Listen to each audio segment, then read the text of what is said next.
cute child born between my beloved husband and me, but my mother-in-law can't help but blurt out that my son is not cute. To think she can say such a thing about her own grandchild? And to make matters worse, she treats me, her daughter-in-law, as an intruder. Well, if that's the way she feels, then I can do the same. This is the story of the most selfish and awful mother-in-law, and the tale of the daughter-in-law who stands up to her. My name is Maya. When I was 28 years old, I got married to my husband, Andrew. A year ago, our long-awaited son, Liam, was born. Around the time our son turned 6 months old, I also returned to work. I was juggling work and entrusted our child to daycare. Some people might think that it's too early for such things. However, we had a certain situation. My husband's workplace wasn't doing well, and since we got married, his salary gradually decreased. To be honest, I'm currently earning twice as much as he is. We also have a newborn child, and we know that we'll need even more money in the future. With that in mind, I decided to return to work sooner. I never had any complaints about going back to work because I didn't dislike my job in the first place. However, there was someone who didn't approve of my return to work. That person was my husband's mother. My mother-in-law moved in with us 3 months ago, but it seems like she has issues with me. She not only criticized my parenting, but also finds fault with my everyday actions. Putting such young children in daycare? You're unfit as a mother. It's been a tradition for women to stay home and take care of the household, hasn't it? Come on, what era are we living in? She endlessly lectures me with such old-fashioned beliefs. As soon as I come home from work with my son, "You're working until this late again. Don't you think Liam deserves better?" She immediately started shouting. On my days off, I spend the whole day with Liam. He's doing just fine at daycare and we have a stable routine there, so it's okay, you know. If I try to argue back, she raises her eyebrows sharply. Are you really going to unquestioningly believe what complete strangers like daycare workers say? If that's the case, your child won't grow up properly, you know. My mother-in-law, who doesn't usually take care of our son, still feels entitled to give parenting advice as if she's an expert. And on top of that, she doesn't hesitate to criticize my personality. Living with a daughter-in-law who only cares about her job. Honestly, I regret it too. Why did Andrew marry someone like her? I feel like I'm going crazy with stress every day. At that moment, even I, who is usually patient, couldn't help but get irritated. Well, if it bothers you that much, would you like us to stop living together? You do understand why we ended up living together, don't you, mother-in-law? Yes, there is a reason why my mother-in-law started living with us. Originally, my mother-in-law and father-in-law lived together in their own family home.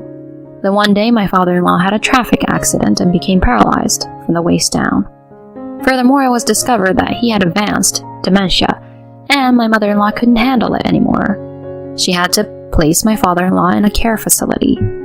Afterwards, she asked us to come back and live together here. She pressed us to move back in together, but both my husband and I had jobs to attend to. Considering the commuting situation, we couldn't just move from our current home. Then one day, my mother-in-law suddenly brought her belongings to our house without asking, and ended up staying. Ultimately, this cohabitation wasn't by mutual consent. It's essentially an inconvenient living arrangement where my mother-in-law moved in on her own accord. I understand that it's tough, considering that you're parents-in-law. That's why we agreed to live together. But didn't we promise not to interfere with each other from the beginning? Oh, did we? I can't even remember something from that long ago. Even though I emphasize the promise, it's clear that my mother-in-law feels completely empowered and knows she won't be kicked out. Her attitude was getting on my nerves. Please, stop this already. We agreed not to interfere, didn't we? We accepted living together with you, right?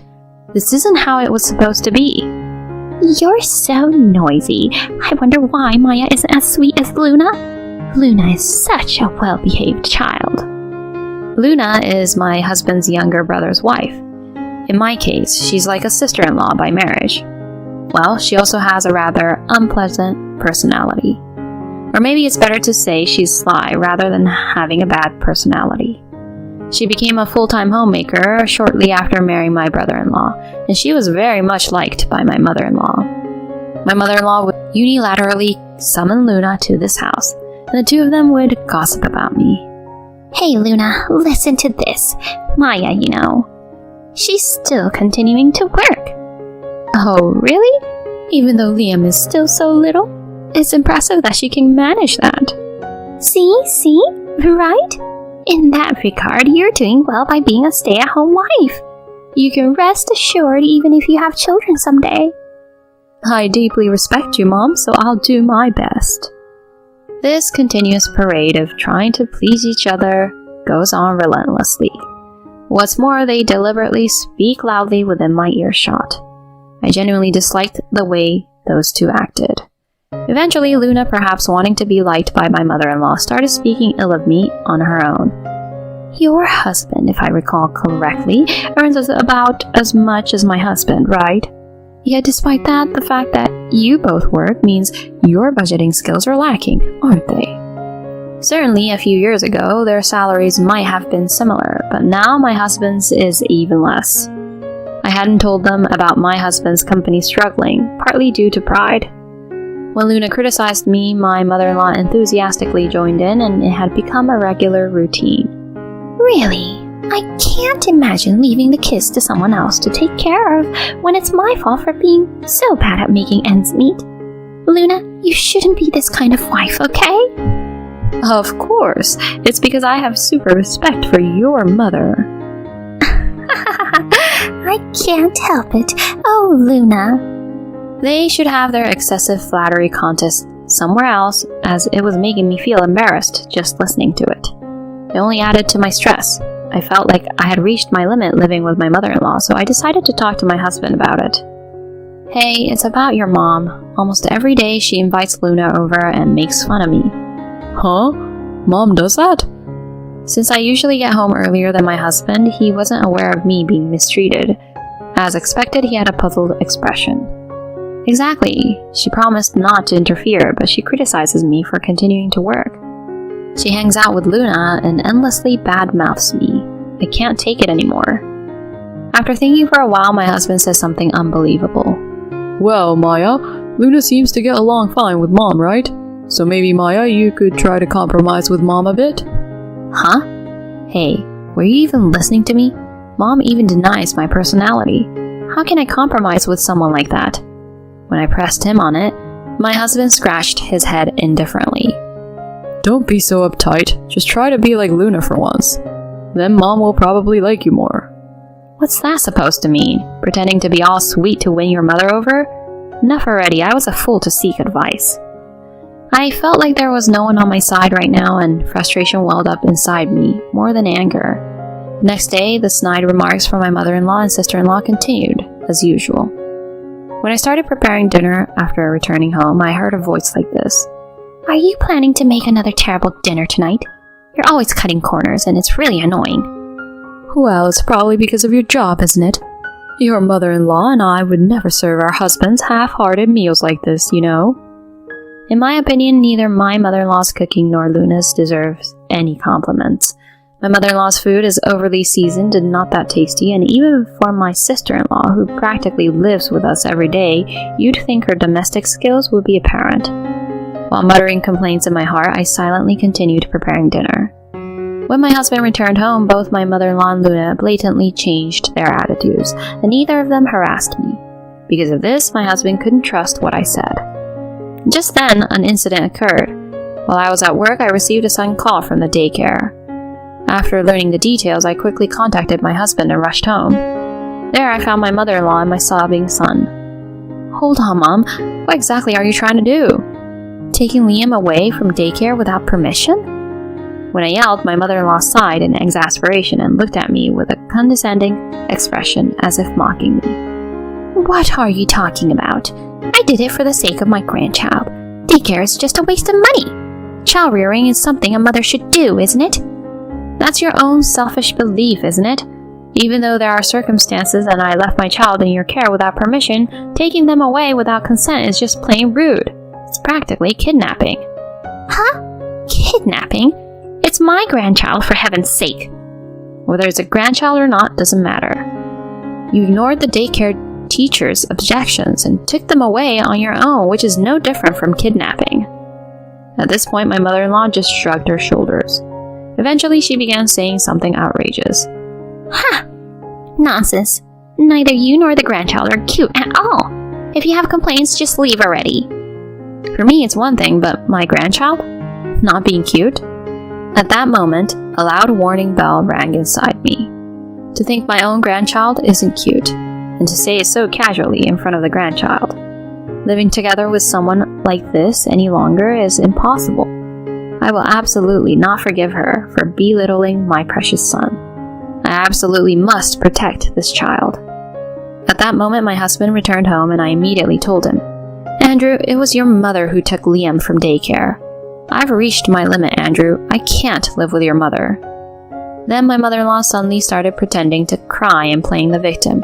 Listen, Andrew, can you believe Maya treats me like a kidnapper? I was just going to pick up adorable Liam. Don't you think this is terrible? Just picking him up? My mother-in-law's words got me heated up as well. Don't joke around. Earlier you said our child isn't cute, right? Telling me to leave quickly? You can leave. This is our home. Do you plan to act like a good mother only in front of my husband? Andrew, please help me. Maya always harasses me like this. Seeing my mother-in-law crying and pleading with my husband, I couldn't help but find it all absurd. If my husband were to side with this melodramatic act of my mother-in-law, I thought at that moment we would live with just my son and me. That's what I thought. My husband was the first to break the silence. For now, let Maya and me have a conversation. Please go back to your room, Mom. My husband, who always took his mother's side, made this statement, leaving my mother-in-law wide-eyed. What are you saying? This is about Maya, so why don't you listen to me? Is that how it is? After all I've been through? This time, it involves Liam as well, so as parents, Maya and I want to have a proper conversation. My mother-in-law wore a consistently dissatisfied expression, but she probably couldn't say anything against her son, so she reluctantly agreed. After that, my husband and I talked for hours about this incident and past issues. We reached a certain conclusion, and a few days later we decided to convey the details to my mother-in-law. Mom, sorry for keeping you waiting. We've finally sorted things out. My husband greeted my mother-in-law with a smile. Seeing that smile, my mother-in-law seemed convinced that my husband had taken her side, and happily began speaking. Is that so? Finally, you're getting away from Maya, right? Without paying any attention to my side of the story, my mother-in-law was delighted. She had called my brother-in-law's family over and started talking about me as usual, bad-mouthing me endlessly. Oh, it's really great. Today we'll finally be able to say goodbye to Maya. Right, Maya? In response to her question, I answered with a smile, of course. Good, then get out quickly. Take that not-so-cute child who looks just like you with you. From now on, this house will be for me, Andrew, and my other son's family. I'll be living there. Bye! Then my husband, who had been silent until then, suddenly opened his mouth. Shall we go, Maya? Huh? Yes, let's go, Andrew. Huh? Huh? It seemed my mother-in-law couldn't quite comprehend it, repeating, huh? Several times. As my husband and I carried our belongings, we headed towards the front door with our family of 3. At that moment, my mother-in-law called out to us. Wait, Andrew, what on earth is going on? We're going to live together in this house, right? What are you talking about? My husband turned back to my mother-in-law with a cold expression. I'm leaving with Maya. I can't tolerate your delusions any longer. My mother-in-law's body trembled and she slumped to the ground in disbelief. Why? Why are you taking her side? I heard everything from Liam's daycare teacher. How you took Liam away on your own, how you verbally abused the daycare staff, and how you bad-mouthed Maya at the daycare. That's... I never thought my mother could be such a terrible person. I misjudged her. Just surround yourself with people who actually listen to what you say and try to live a good life. With those words, my husband pushed me forward and left the house. My mother-in-law cried until the very end, calling my husband's name. On the way to our new home, my husband apologized to me. I'm sorry I didn't realize it sooner. Please, forgive me. What are you saying? Just by taking action like this, it's more than enough. I smile at my husband. Yes, I was more than happy that my husband believed my story this time and not my mother-in-law. Since then, we no longer have anything to do with my mother-in-law or my brother-in-law and his wife, and we've been able to regain a peaceful daily life. After that house was cancelled, so my mother-in-law had no place to live. She seems to have moved in with my brother-in-law's family. With my mother-in-law joining and putting a financial strain on them, they couldn't manage on just my brother-in-law's income. As a result, my sister-in-law had to start working, and now my mother-in-law is all alone at home.